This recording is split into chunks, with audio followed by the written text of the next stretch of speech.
And now we're up to the game review. Detective. I'm going to read the tale of the tape, and then Jesse, because you have played more of this game than I have, I want you to take a little bit of the lead here. Detective, a modern crime board game, came out in 2018. The designers are Przemysław Reimer, Ignacy Czewiczek, and Jakub Lapot. I would say congrats for nailing that. I think maybe you did. I don't know how to test it. I looked at their names and I was like, oh, I need to figure out how to say that. Ignacy Czewiczek is the designer that we need to remember. It's very important. The artists are Aga Jamacek, Iwa Kosthorts, and Rafal Sisma. It's 1 to 5 players. It plays in about 2 to 2.5 hours. I think that's pretty accurate. I think that's not bad. I think well, it depends on how much time you spend on talking about what you want to do. Yeah, I think our games tend to play around 3 hours, but if it's within a half an hour of the estimate, I think that's a fairly reasonable estimate. And it's got a weight of 2.7 on the Geek. I think it's so hard to weight these games. You know what I mean? Because on the one hand, it should have a very low weight because the amount of rules that you have to figure out are very, very slim. But to do well at it requires a lot. But that's you can't add weight. It's interesting because I would say that maybe it'd be higher weight because it's so difficult. Some of these cases. Yeah. But I don't think you can't say like to master a game. Like, because chess, then maybe that should be what, a 4 or 5? Like, because you're talking about mastering something versus understanding how to play it. So understanding how to play it, the weight is proper. I think it's 2 point something. Correct. I think I think understanding how to play it is probably a 1 point something. How to play it well, I put into the high 3s. I think it's a very good and complex design.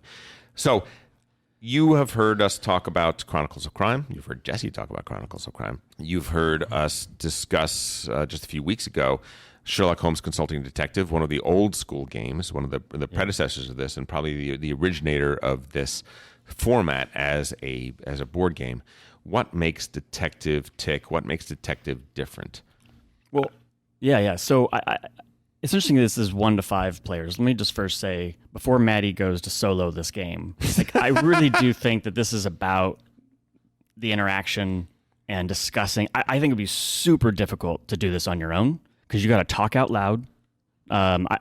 I don't know if you had a board. Did you use this board here? Did you put stuff up in there? Yes. What Jesse is pointing at is a massive. It's actually on one side it's corkboard, and on the other side it's a whiteboard. Dry erase. We had the whiteboard, the dry erase board out there. We were drawing lines between names. We were circling them. We were writing. We were making a timeline. I had to use 3x5 cards because I realized that the interactions between people, I really realized what they were about. They was more connected to this person, so I had to move them, and so you had to do that. You had to use magnetic. Yeah, I totally agree. I don't think you should ever play this with one person. Yeah. I don't think you should ever play this with 2 people. Frankly, this is a group effort, and the more it is a group effort, and the more you're trying to work together. I also don't think 5 necessarily is the best. I think 3, 4 is probably the sweet spot for the game. 3.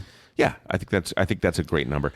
So what Detective is it is a modern true crime drama, essentially, is what you're playing. You are playing the role of sort of private detectives. You're basically it's basically like The Wire, but for the FBI. Yes. So you're like this subgroup. You're all former FBI. You've been brought together, I guess, to do this special case, this campaign of sorts.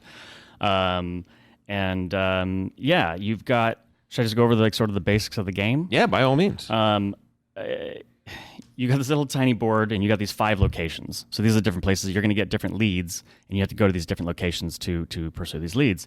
You're going to have, depending on the case, you're going to have a certain amount of days to solve it, and each day goes from 8 a.m. to 4 p.m. But you can go overtime, and each hour you do, you get stress.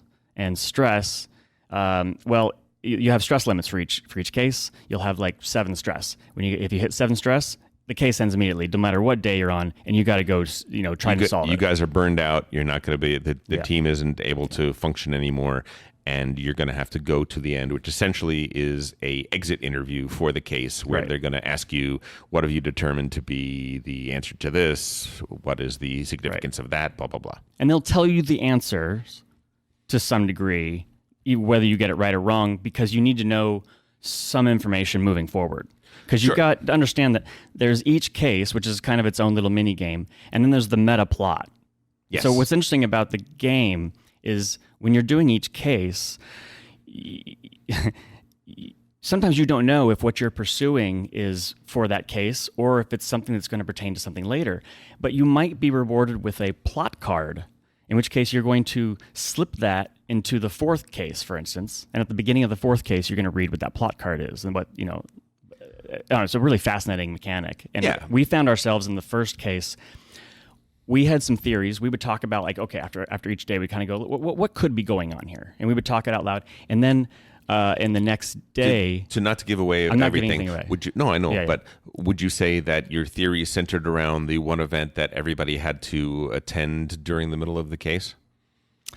I don't remember the details of what because there was a lot of things floating around. There was a funeral that we had to go to. Yeah. Yeah, and that's what we were all essentially you have to solve the case of the day, but you also realize that this is a campaign, a 5-case campaign, and we very much as well were caught up with the idea of, well, let's solve this case, but let's really going let's on get here? let's get the jump on the big case. What's the big lead? So we thought basically as we were talking about theories after each day, we were being validated. Like it was like, yeah, that's right. Like, so we feel like, okay, we got this. And so like, let's go figure out what's going on with this. Yes, we did. And we ended up getting 3 plot cards. And then when we went to go do our case, quiz at the end, we were a little off.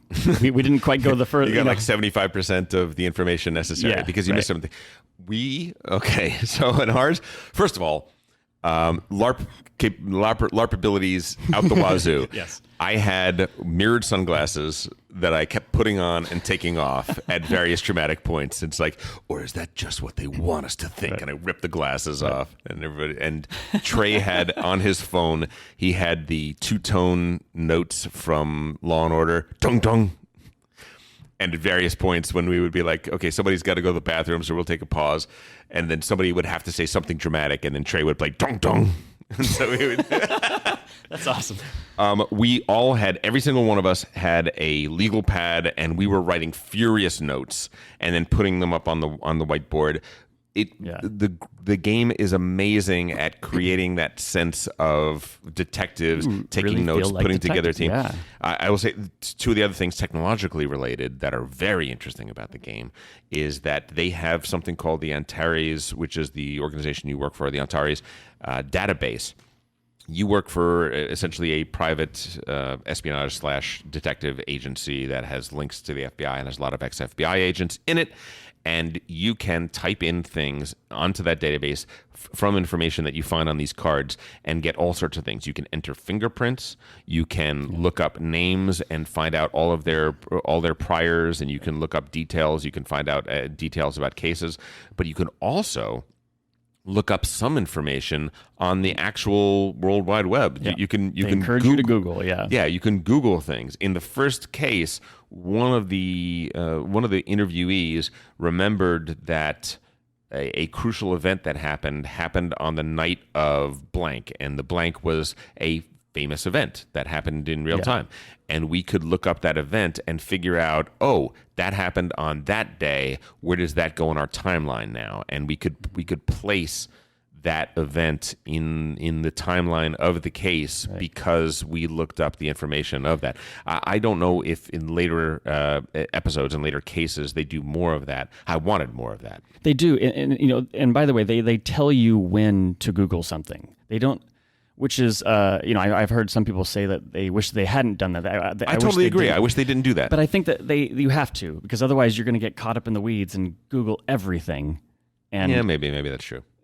I just think it can get out of hand, and I think it could take away now the games are going to be 5-6 hours, and you're going to be chasing things. That's a good point. I will say that there is something this is actually really important. In case 3, and I'm going to really try not to say too much about it. Okay. But there's something that involves using the internet. It talks about it in the intro, and they're playing with their mechanic a little bit, and the way that they word what you're supposed to do in the booklet is not It's misleading. It's misleading. Gotcha. And then when I was playing with my girlfriend, and she was looking up something, I don't know why she happened to do this, but she was Googling something about on Board Game Geek, and she found this thing about people talking about this case. And I was like, whoa, don't do that. No. And she goes, oh, well, I happened to see this thing where people were saying something about how this works, and they were saying, and I was like, I don't care. I don't want to look at it. I wish I looked at it. We looked at it afterwards, and we go, yeah. Jesse, believe women, okay? I'm not going to tell you again. Yeah. Believe women. So, fair warning. Like, again, I don't want to say too much about it, but I would look on Board Game Geek, and they block out the spoilers. But you might want to click on like one thing about how this person describes what the designer should have said, because had we thought about it like that, we would have gotten everything. Which, by the way, happens in all of these games, right? Chronicles of Crime. One of my big complaints about Chronicles of Crime is that the game is imprecise in its language. And because of that, can lead you astray and push you toward red herrings, and it doesn't quite play fair. It may not play fair, not out of intent, but out of mistranslation, right? Because it was not English language originally. I will say Sherlock Holmes Consulting Detective occasionally will do that as well, where the designers thought that they were putting out the breadcrumbs in the right way, but it actually ended up causing. It's very, very hard to. It's very hard to build backwards a case that is going to flow correctly. Now, let's say one of the reasons detective works so well and has, so far as we know, one problem in that regard, and for the most part, flows very, very well. The first two cases flow fairly flawlessly. Is that one of the innovations here is that they base these cases on real police investigations, which I think is a brilliant idea. They're not creating things that are fictional. They're trying to create something that feels like a real-world, actual detective story, and they're using real historical cases, historical events as the basis for their construction. Which is great, right? I mean, you watch true crime, you see some amazing things where they figured it out all because there was that little speck of paint underneath the victim's thing, and that led to this, which led to that, which led to that, and it's almost impossible to create something fictional that is going to have that same depth as what we have a huge amount of things. Right. There's an interesting dilemma with these types of games in the how do I make this realistic without having too many red herrings? Right. Yes. So if you're doing an escape room, red herrings are your enemy. Yes. You should not have red herrings. It's annoying. Correct. And this, well, you kind of, especially if you want to be realistic, you need some sort of red herrings. And and so like in Chronicles of Crime, you're interacting with people, and I think that they can't just walk you through everything and say, well, this is the obvious thing, we must be doing this. So I think they have to maybe blur the lines and maybe seem like this could be like this. And so you are making that decision. And then I'll say with detective, tonally, it's interesting. Some people feel like it's slow, and I love that they capture the sort of monotony. There's something really great that they capture about the noir and the feeling. Like, look, when I play, I put on noir music, and I get like, I know you guys have fun LARP it. Yeah. I'll LARP it, but I'll get look, we put on the sound of typewriters in the background, and that's all. That's all we allow. Okay, we're other than I have my soundtrack that I play. We get into it, and I'll read it, and then that music is playing. Like when it hits that right moment too, it's like, oh, it's beautiful, right? but like these cards, when you're following a lead, it has these paragraphs of tone. It has two functions. One, it's setting the tone, but literally it's describing. Well, you go to this. The department, and they're going to look for this file, and you wait for a half an hour, and you go get some coffee, and like literally the number of times you're getting coffee and donuts in this thing is amazing. Right. But this also gives you an opportunity, gives the designers an opportunity to slip in clues or things to follow, like things that could be red herrings, or like, oh, that the homeless man, blah, blah, blah, blah, and that may be nothing, but it may be something, because it wants you to pay attention. And if you don't, if you're just kind of like, blah, blah, blah, it's going to be harder for you. But this is their way of like sliding in information that if you're actually paying attention, you'll pick up extra ship. You pick up an extra ship. There you go. And it is good. What I think is, much for the same reason that in escape rooms you don't want red herrings, I think you want to minimize red herrings in these games, because human beings, we're bad at conspiracy theories, right? Like 1 out of every 100 conspiracy theories ends up being even slightly true. We will create, in a game that purely lays out the case, we will create our own connections, our own red herrings. Even when the game doesn't give you red herrings, we will create our own to some degree, right? So I think there needs to be, you need to have a robust case in which there could be a variety of explanations for how this happened. But to take it then to red herrings and leading you astray, I think that probably is the wrong design choice. It's more figuring out in this web of possibilities what the one true path is. And I don't think that they should be intentionally putting in red herrings. Sure. I think it's just in the way that they handle the story. Right, because things are naturally going to be a red herring if you're suspecting somebody else could be a potential, as a suspect. Sure. So what you're fighting against in this game, interestingly, and this is not entirely a positive, but it's an interesting choice, is time. The game, each case says it needs to be solved in blank amount of time, and that can range from 3 or 4 days to 24 hours, right? It can be something very, very tight. And the trick to that is you have 5 locations on your little player board. You've got field work, you've got the lab, you've got Richmond PD, you've got the courthouse, and you've got headquarters. You got HQ. Field work. Exactly. Which is everything else. Correct, which is could be anywhere, right? When you travel from one location to another, you're burning time. Yeah, it's a travel to a different location, it's an hour. And then when you commit to following a lead, you're basically pulling a card number, and when you look at that card, that will tell you how much time it ends up taking you. And the unfortunate thing about that is that you don't know. You have to choose what you're going to do, and you have no idea how long it's going to take. And unfortunately, much like in real life, it isn't predictable.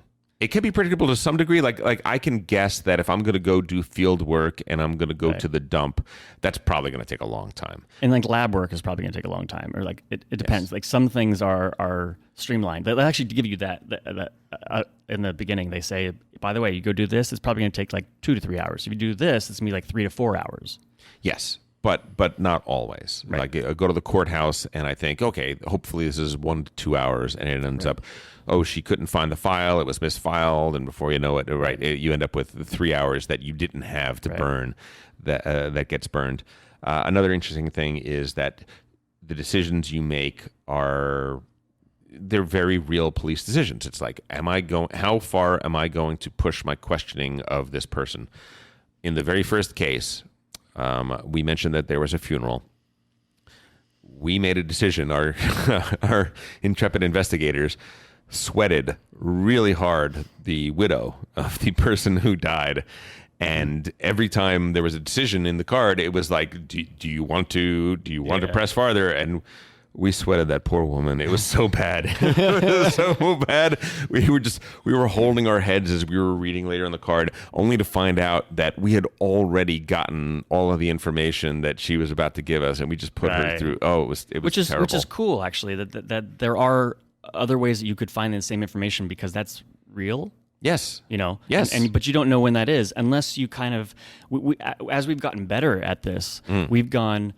Because we're like, we really we have limited time, so we cannot pursue all these avenues, and the game in certain cases makes it really clear, like you have limited time, and in this case in particular, and so sometimes we'd go, all right, look, I think we've got a handle on this. We think if we're going to go talk to this guy, it's probably going to circle around the same information that we already have. Confirm something we already think we're at 80%. Let's go do this. Yeah. And by the way, like I actually have 2 boards that I play with. I have the typical, the wire kind of board. Sure. And then I also take all the leads and I list them out by location. So whenever you get a new lead, I write up, it's at the headquarters, 414, and then I write out what it is. And I write all the headquarters ones out.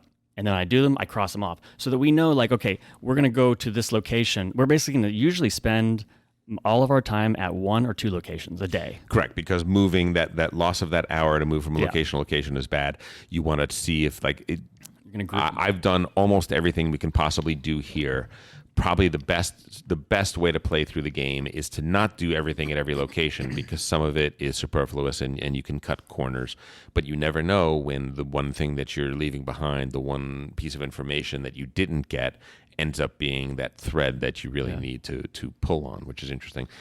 You can you can go to the lab and you can witness an autopsy. You can get blood work, DNA done, and all that sort of stuff. You can sweat suspects. You can sit them down in the interrogation room and you can question them. And one of the great things about the game is that as you're reading how the interrogation is going, there are these little parentheticals throughout it which indicate the stress level of the person that you are sweating, which is really interesting because they say that when a person is under high stress, it often but does not always mean that they are lying. Right. So you are paying attention to that, and when you see that later on, the decisions you will have at the end of that card will often give you an opportunity to push harder, to push farther, or to back off, and sort of intuiting when that's the right thing to do is very interesting and a very good decision, a very good game design decision. Yeah, that's totally interesting. Yeah. We should say that one of the 3 designers is Ignacy Trzewiczek, who, as we already mentioned, designed the Imperial Settlers roll and write game because he designed Imperial Settlers. He also designed Robinson Crusoe, which is a fantastic storytelling game. He also designed the 51st State and Pret-a-Porter, which just had a re-release. He designed that as well. Stronghold as well. He's a real deal designer. Very, very good, very, very solid. And for his first foray into this detective genre of games, pretty darn good, right? Yeah, and I will say it's really important who you play this game with. If comparing this to Chronicles of Crime, don't play it with your girlfriend because she's going to tell you what to do and you won't listen to her. No, I just didn't want her to look at spoilers because she's the kind of person who'll just be like, I just kind of want to do this right. I want to get it right, kind of thing. And I'm like, no, I want to play fair. Right. Yeah. That's why. Yeah. Wanting to play this game right is the opposite of what you want, right? What you want is you want it to be messy and you want to do your best, and I want to do it the way the designers intended. Yes. But so I would say that Chronicles of Crime is much more accessible. Okay, and you could casual to medium gamers, they'll love that, right? And Detective is for hardcore gamers, I think, even though it's like the weight is low, or like medium core, mid-core gamers who are dragged in by hardcore gamers, who are kind of guided by them, But I don't think casual gamers can pick this game up and really dive into it and expect to stay with it. I think you're dead on right. The one exception I'm going to say is that this is a possible way to pull casual gamers or even non-gamers into something in the deeper end of the pool if they happen to share a love for this exact material, right? Right. If they love murder mystery dinners, if they love true crime dramas, right? If they're way into that, there is nothing in this game. It's true. You know what I mean? It's not like heavy Euro game mechanics. We can teach, as we said, the mechanics is 2 or below in terms of the weight. Yeah. What it is it's the level of investment you need to put into the case. And there's people that would never sit down and play even Concordia with us, but might be ready to invest in this because it's intuitive, right? They know, I've seen tons of shows like this. That's true, right? Yep. I'm gonna stomp on that petty thief who I know is lying to me until he tells me the truth. Right. I bet you did that a lot, didn't you? Oh, we did that a ton. Oh, you kidding me? With the mirrored sunglasses, I had a great time with that. We had different. I had nicknames for all of the teammates. Right there's Chris Stone. Right there to be like Stoney. What the heck you think you're doing, Stoney? All right, stop pussyfooting around and get to the real material. All right, sweat that guy, sweat that punk. We had so much fun. Yeah. We had so much fun playing this game, I have to say. And how far did you get? We've finished 2 cases. Okay. So 3 more to go. So you don't know what I'm talking about in the third one. No, I don't. But we have. But the thing is that we played with 5 and we wanted to play with at least the same 4 people Yeah. for the next one. sure. So getting exactly that right group Yeah. is a little difficult. It'd be sometimes. interesting. You better do like a recap of everything, and not just the recap. By the way, their recap after each case Is they're a like, little "Previously lacking. on Detective," and it's like it's not great. No, it's not. It's not I great. guess it's necessary, but is it? I don't know. Yeah, we They're giving you yeah. the main, but you really after watching that go, okay, let's really talk about like what happened here, where we're at, and like what are we following, and So the initial game, when you buy the box, you get all of the things that you need, which is it's a light box. It doesn't have a ton of stuff in it, right? It's got decks of cards that you need for the various cases. And other than that, it's got a very small board. It's got a few plastic pieces, a few cardboard pieces, a few wooden pieces. Light in terms of what is in the box, but this is a storytelling game. It has everything you need to play the game, and it is very well written, very well thought out. That said, when you buy the game, you are committing yourself to 5 cases. That's all there is, and the 5 cases are interlocking. So there is, you can plenty of gameplay on that. yeah, there's fun in the continuous aspect of you're unraveling a larger mystery as you're solving these smaller ones. By the way, it says 16 and up as far as like the age. I that think you there's should be playing. some, there's some stuff in there. Is it like a mature, like thematically I think- or is that like intellectual capability? I don't think it's intellectual capability. My guess is that I don't think I've seen one that high. 16 and up? How often do you see that? it deals with murder. It deals with violence that's depicted in a realistic manner and things like that. There's some things in there. Yeah, I don't know if I have either. I think generally 14 and up is what I see much Right. more often. That's an interesting point. So after these 5, though, there is L.A. Crimes, which is an expansion for this game that is out. That has 3 more cases, and it's a 3-case arc, so they are connected. Yeah. I've heard very good things about it. I've heard it is wonderful. It puts the case. I think the initial one takes place in Washington D.C. area. This one takes it to L.A., changes it up a little bit. And as we said, Detective Season 1, coming out in 2020, is going to have 3 more cases. And these cases are going to be standalone, and they are going to be from possibly different areas, possibly even different periods. I'm not entirely certain about that. But which is just a means to say that when you buy a game like this, you're always concerned with, well, how much replayability am I going to have? How many times can I go? And the answer currently is 11 cases. So, how many games do you play more than 11 times in your collection? Playing 11. This one's 5. Sure, but I'm So I'm saying not getting those for free. no. Agreed. But what I'm saying is that you're going to have 5 plays here. You pay a little bit and you play 3 more. You pay a little bit and you play 3 more. Not bad. And it seems to me that putting out a game in 2020 called Detective Season 1 suggests that they're invested in the long haul. You think they're going to use these base pieces? Or are they going to? I think Are they that other standalones? You said. I think it will be. Yes, I think it'll be different. I think there'll be different pieces. They'll have a different board. And by the way, we don't need a cardboard board for this. The size of this cardboard board is 6 inches by 6 inches, so it's not huge. You could have a paper map that you fold out that you could fold down to nothing, that could accomplish the same sort of thing. Last thoughts. Who is this game? Who you've already said who this game is for and who this game isn't for. What would you say is the biggest knock on the game, and what is the biggest great thing about it? I think that my problems. I don't have many problems with the game. I think it's just some things are a little not fiddly, but like it's really like that. It's the wording of certain things, and is within that case in particular, which I actually really love how they switched up the form of the game, and they tried something different, and I think it's great. There's a great like pace change right in the middle, and it is like a cool little story, like a whole 3-act structure, like a movie happening here. Yeah. But there was little fiddly on the wording of certain things, so that is a small issue. But Sure. I will say, like, again, if you're playing like Chronicles of Crime, you expect to be like you're playing like an accessible, you're playing a detective game. This game, when you're playing detective, you are a detective. Yes. You actually feel like a detective. Very much so. So Like one of my favorite things to do in this game is that like it really like I love games that really capture the theme. When you're playing the game, you actually feel like you are in that world every action you're taking.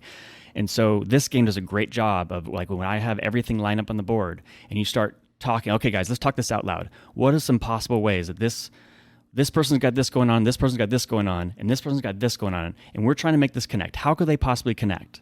Yeah. Like, and then you start talking about possible scenarios. I'm just going to talk on my ass like for a little bit here. Let me just like say this thing out loud, okay? So just hear it, and then people start nodding. They go, "Oh yeah, that could be that, huh? Okay," and we'll shelve that. And as we start to get more facts, we go, "Guys, this is the story. It's boom, ba boom, ba boom." Yeah. You know. We had a theory. One corner of the board was just theories, and eventually became a whole line down there as we were like, could this person be have done this? Could this person be involved in this? Is what is this person hiding, and so on and so forth. It's phenomenal. That is great. If you wanted to, for a night, forget that you are whatever your job is and play detective in a way that it feels very, very real, feels very, very satisfying, this is the game for you. Sherlock Holmes Consulting Detective, I loved playing it. I still love it. I think it is a seminal design, but it is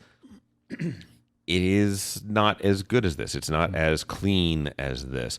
Essentially, in Consulting Detective, you are trying to solve crimes in London during the Victorian era. Sherlock Holmes, right? Exactly. But you're fighting against Sherlock Holmes. You're trying to solve it as quickly as he does. And by the way, spoiler alert, you can never solve it as quickly as he does. He cheats. Right. He goes to Sherlock. He goes to 5 locations and has figured everything out. And you're going to 20 locations and you're still not quite sure as to whether or not it's this or it's that. So there's a lot to be done. It is. It's a very good game. I'm not sliding it. I'm only sliding it by comparison. I think there's a bunch of good mystery games. I think this is probably the best mystery storytelling game I have played. Now, that said, it's not necessarily for everyone. I think that the time element, which is that you're fighting against the clock and you have no control over how quickly that clock goes, or relatively limited control over how quickly that clock goes. I do think that one of the most interesting things is when the time is up or when you hit your stress limit, you go to this questionnaire where the inspector, your boss is basically asking you for your disposition of the case, and you're entering in the information and you're entering in everything you got. And to some degree, you don't even have to enter it in because it knows how many fingerprints you got from this site and this site, and you've made a match or you haven't made a match, right? And it's updating a little bit as you're playing the game. Correct. Yeah, it's cool. Which is interesting. There are some things that are always going to be a little fiddly in these games, and this is no exception. But on the whole, if you like this genre, if you know people that aren't really gamers but like this genre, this might be a big hit. Yeah. I could even say this could be a couple's game night. This could be something that you can take non-gamers if they like this kind of thing and just get into it and try and do that, because it pushes that murder mystery button really well by immersing yourself in what feels like a realistic, real life detective story. Yeah. Yeah. It's great. I love it. That is do it. Just be careful about who you play with, and make sure that everyone's on board with the theme, the tone that you want to set. Like, you're going to want to do more comedic, LARPing, and I like the more noir. Let me be clear about this, okay? Yes, we're going to have fun. Yes, we're going to do all of that. But if you look at my murder board, it is perfect. It is perfect. It is spotless. And I believe definitely on the first case, we got a much higher solve percentage than you did. We nailed it. Oh yeah, I definitely went for more meta plot. We aced everything else though. We aced all the other clues. Ladies and gentlemen, that was Detective, a modern crime board game. Check it out. If it's your thing, if you think, well, that's not really my genre, but maybe I'll check that out, I don't necessarily recommend this. This is very much something for murder mystery fans, for storytelling game fans. Check it out.